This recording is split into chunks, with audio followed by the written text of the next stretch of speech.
E então, como está a sua luta, sua batalha para desenvolver o hábito de buscar ao Senhor na primeira hora do dia?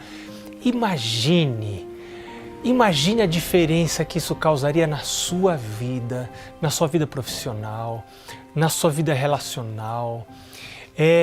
Você seria uma pessoa diferente, porque quando alguém busca o Senhor, quando alguém busca o reino de Deus, quando alguém busca a justiça de Deus, se reconhece pecador, eu sou pecador, mas Deus me torna uma pessoa justa. Eu confesso meus pecados e o Senhor me torna justo. Não é pelas obras, é pela fé. Eu sou pecador.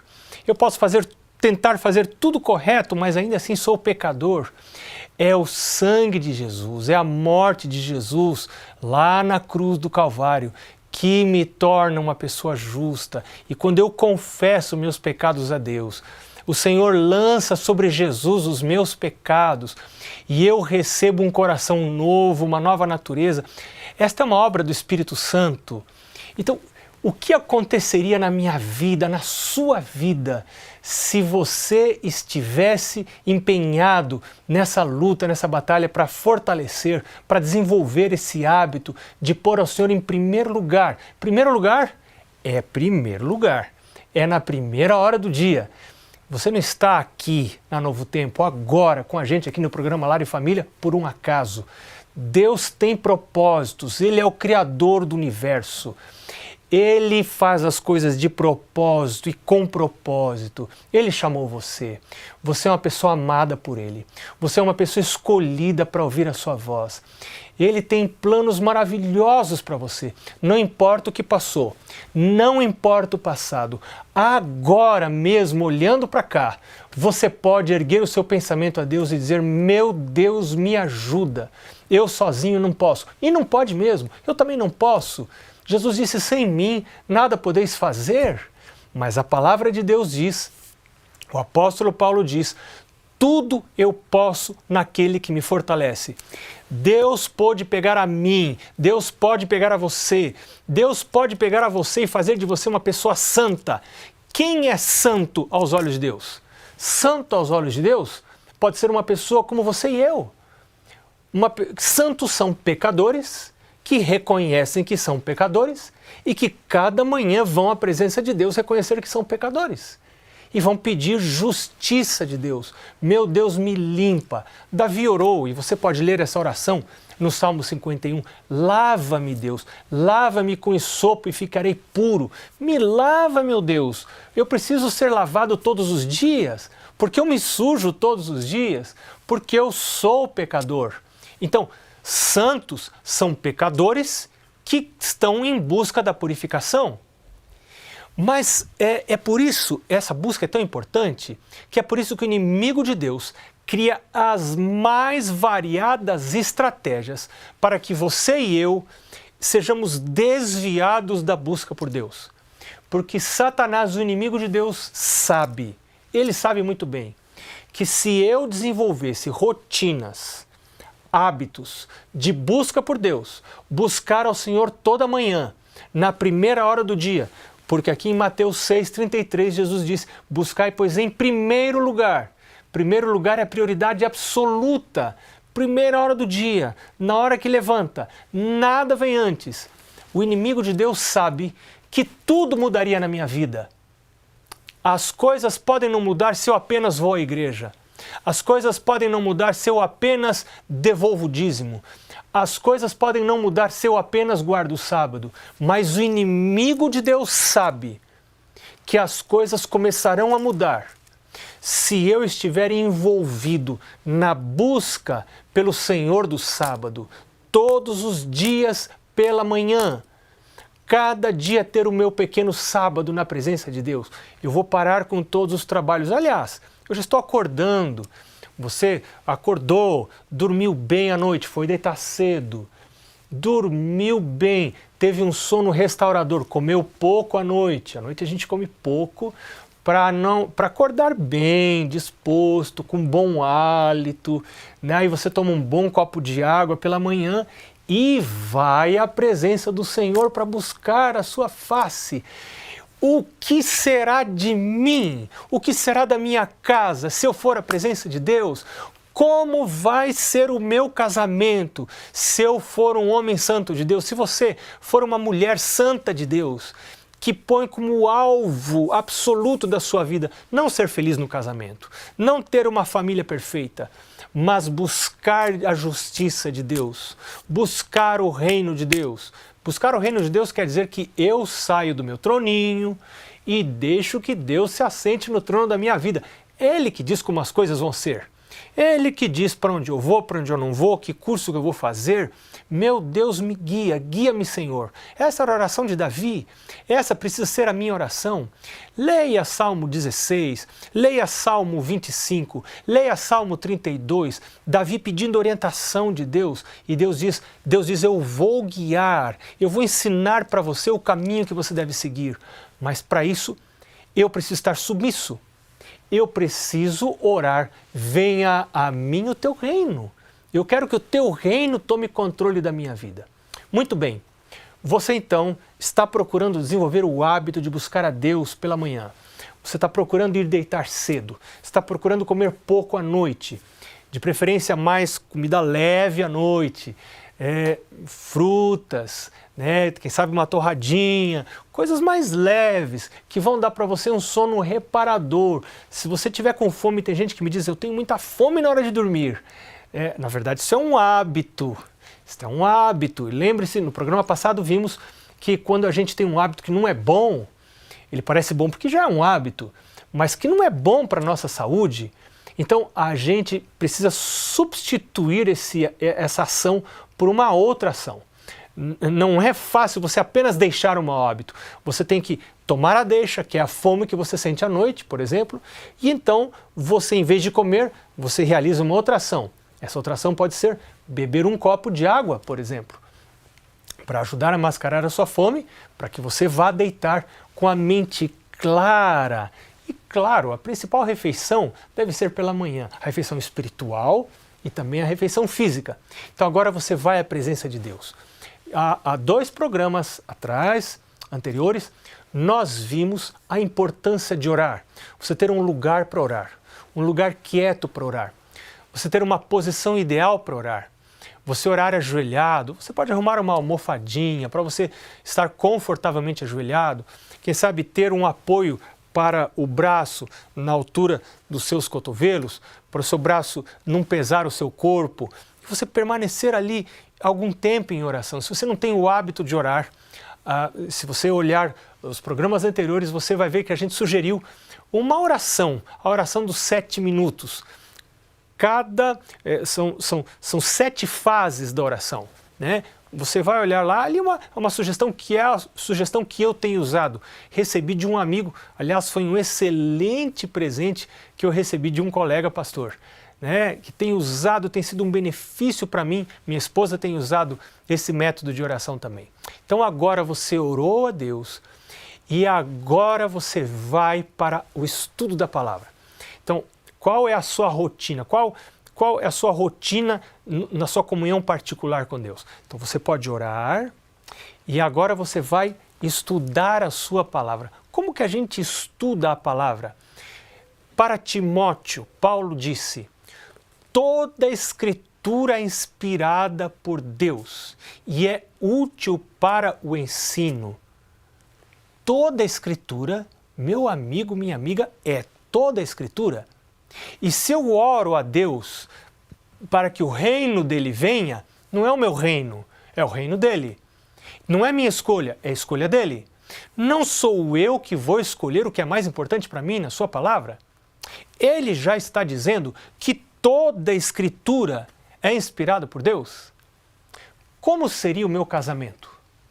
Como seriam os meus filhos se eu, pessoa, estivesse regrando a minha vida por toda a palavra de Deus?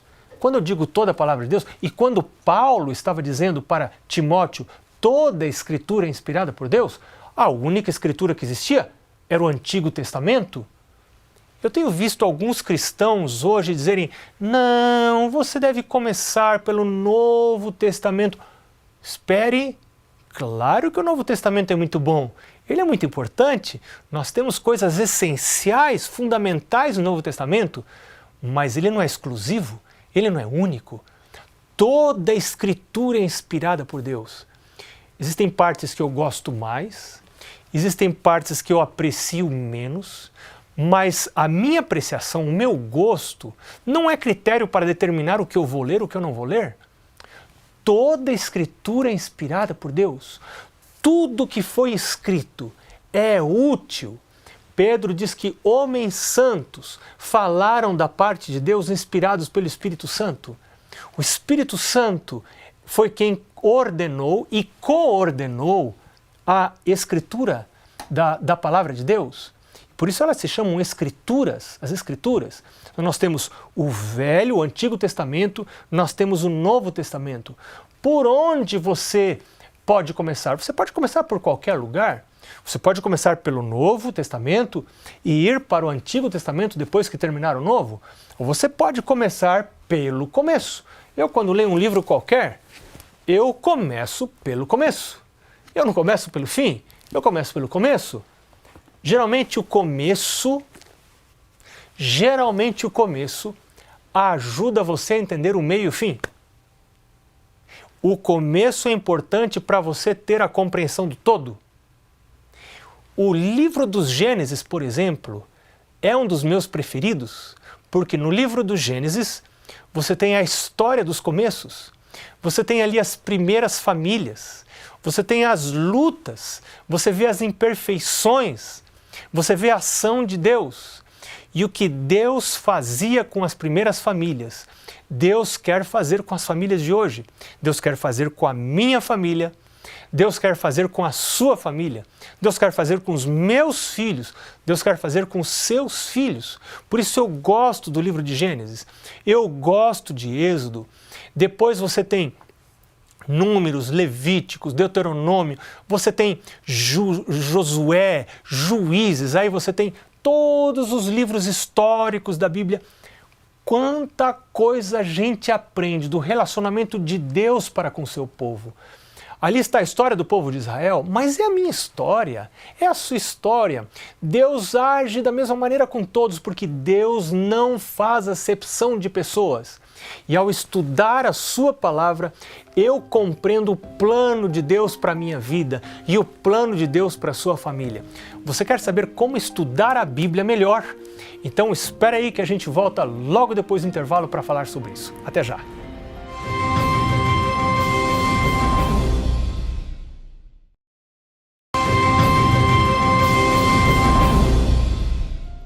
Bem, nós estamos juntos aqui porque de alguma maneira Deus nos uniu nessa busca por Ele, pelo nosso Criador.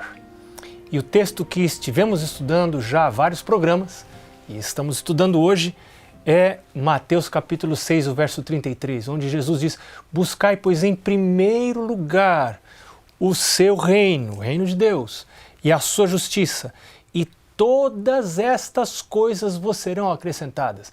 As pessoas perseguem muitas coisas, correm atrás de muitas distrações, mas o Senhor Jesus nos ajuda a estabelecer o nosso foco. Então, se você está envolvido nessa busca, nessa luta para reorganizar o foco da sua vida, para colocar a busca por Deus como prioridade, bem-vindo! Eu estou nessa luta. Eu já disse em um programa anterior que eu imaginava que com o passar dos anos, essa luta diminuiria e eu já teria vitória e esse hábito estaria estabelecido, mas eu percebo com o passar dos anos que há uma luta contínua na minha vida para que esse hábito se enfraqueça.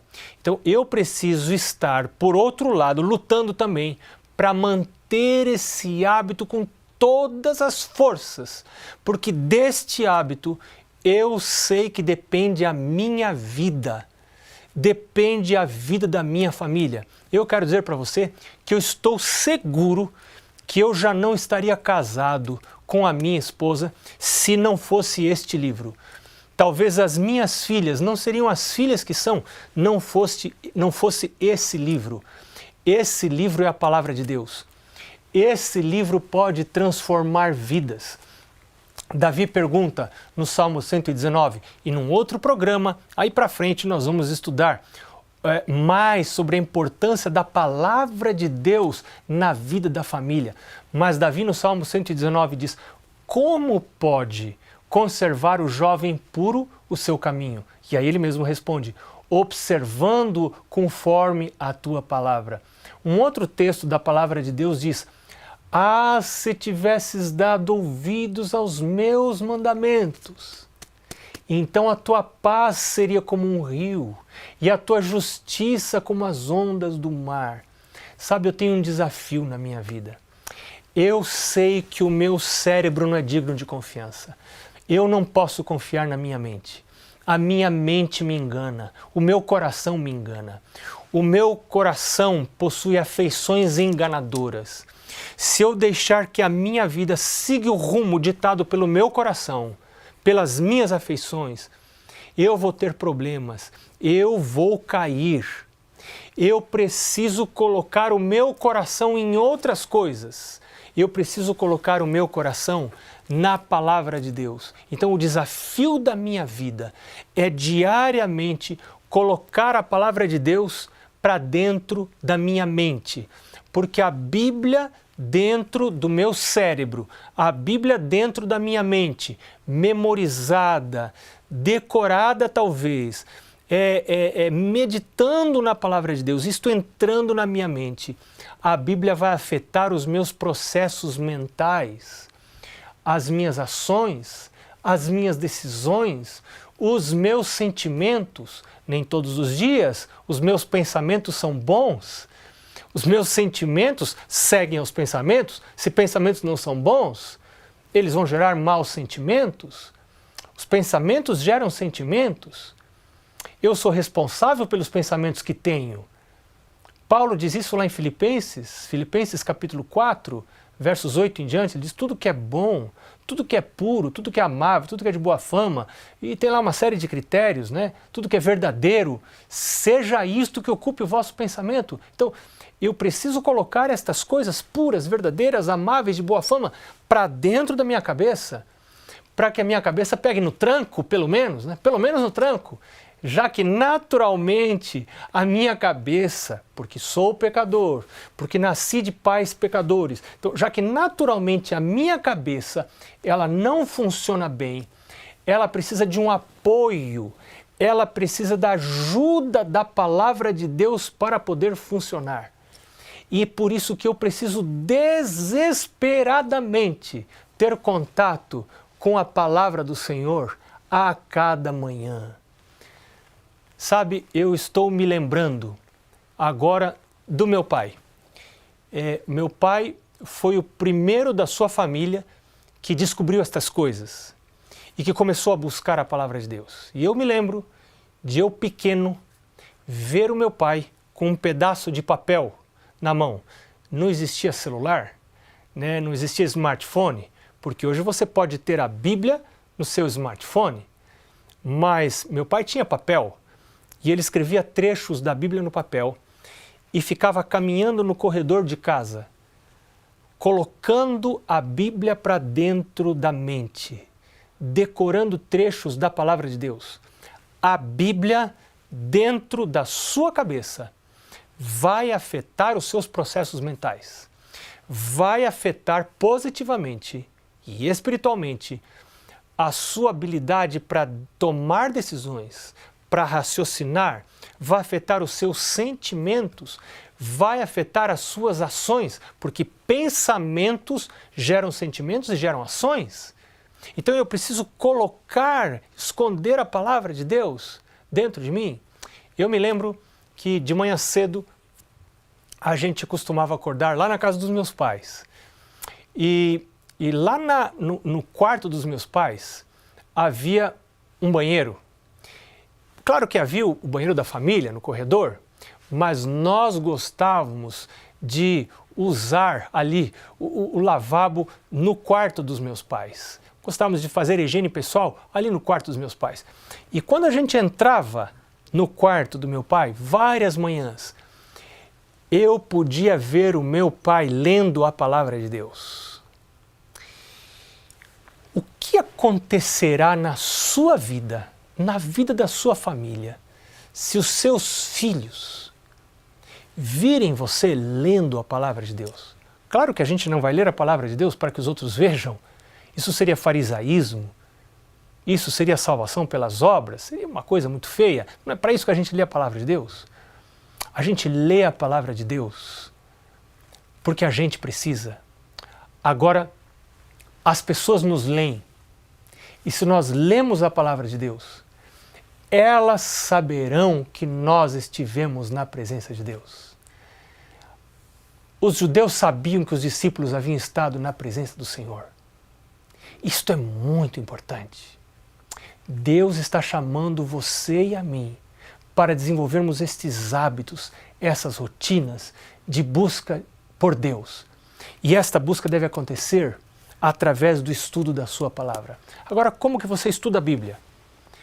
Como a gente disse no primeiro bloco, a gente pode começar em qualquer lugar da Bíblia. Agora, toda a Escritura é inspirada por Deus. Toda a Escritura é Novo Testamento e é Antigo Testamento. Toda a Bíblia é inspirada por Deus. A palavra de Deus diz que nada caiu, nada está fora, tudo está valendo para me ajudar. Jesus diz: eu não vim mudar a lei, os profetas. Eu não vim fazer isso. Eu não vim tirar um pingo de uma letra da palavra de Deus. Jesus não veio para fazer isso, apesar de que alguns cristãos continuam ensinando que Jesus veio anular o Velho Testamento. A gente não encontra isso no Novo Testamento. A gente não encontra Jesus dizendo isso. É uma compreensão equivocada da palavra de Deus. Na verdade, toda a Escritura é inspirada por Deus. Então você pode escolher começar no Novo Testamento, começar no Velho Testamento, no Antigo Testamento. Eu gosto muito de começar pelo começo, como eu disse para você no primeiro bloco. Começar no início. Comece pelo Gênesis. Vai lendo. Eu me lembro que comecei a ler a Bíblia pela primeira vez, e eu não entendia direito as coisas, eu queria entender tudo, mas depois eu fui descobrir que as coisas espirituais se discernem espiritualmente. E há um tempo para a gente compreender tudo. Então, se você começar a ler a palavra de Deus e você não entender tudo que está lendo, não se preocupe. No tempo certo você vai ler. Porque a gente vai lendo a Bíblia. E eu tenho decidido, eu lerei a Bíblia todos os dias da minha vida, enquanto houver força nas minhas mãos para segurar a palavra de Deus. E enquanto houver brilho nos meus olhos para enxergar a palavra de Deus. E talvez brilho nos óculos também, porque a gente já tem que usar óculos, né? Então, enquanto eu tiver condições de ler a palavra de Deus, eu quero ler por todos os dias da minha vida. Então você começa no Gênesis, vai lendo devagarinho. Atualmente, eu estou envolvido num projeto de leitura da palavra de Deus chamado Reavivados por Sua Palavra. Neste projeto, e você pode procurar aí na internet esse projeto, você lê um capítulo da Bíblia por dia. Algumas pessoas estão envolvidas num outro projeto chamado Ano Bíblico. Você vai escolher o projeto com o qual você mais se adapta. No meu caso, eu penso que para você ler toda a Bíblia num ano, você precisa ler em média 3 capítulos por dia. E para você ler, meditar, sublinhar, compreender, memorizar, é um pouco bastante para você fazer isso. Talvez para quem já está aposentado, etc., pode ser, ou uma vez você quer ter uma visão geral da Bíblia, pode ser um sistema interessante. Mas ainda mais importante do que ler toda a Bíblia num ano, disse alguém, é ler a Bíblia o ano todo. Então você começa no Gênesis, vai indo até chegar no Apocalipse, vai procurando comparar entre si as partes semelhantes. Você vai ver muitas referências do Antigo Testamento no Novo Testamento. Você vai ver que o Novo Testamento é todo baseado no Antigo Testamento. E é interessante você ir conferindo essas referências. Isto desenvolve a mente, desenvolve o raciocínio, mas o principal, me aproxima de Deus. Meu amigo, minha amiga, não é por acaso que nós estamos aqui. Eu creio que o Senhor Jesus está nos chamando para uma proximidade maior com Ele. Ele está buscando pessoas santas. Santos não são pessoas que não erram, são pessoas como eu e você. Pessoas que erram, mas que querem a santidade de Deus. Que toda manhã vão à presença do Senhor, reconhecem os seus erros, sua pecaminosidade, seus defeitos, e dizem: meu Deus, me ajuda, me renova pela Tua palavra. Cria em mim, ó Deus, um coração puro, renova em mim um espírito reto. Para estas pessoas o Senhor diz: todas as outras coisas vos serão acrescentadas. Deus te abençoe. A gente se encontra no próximo programa.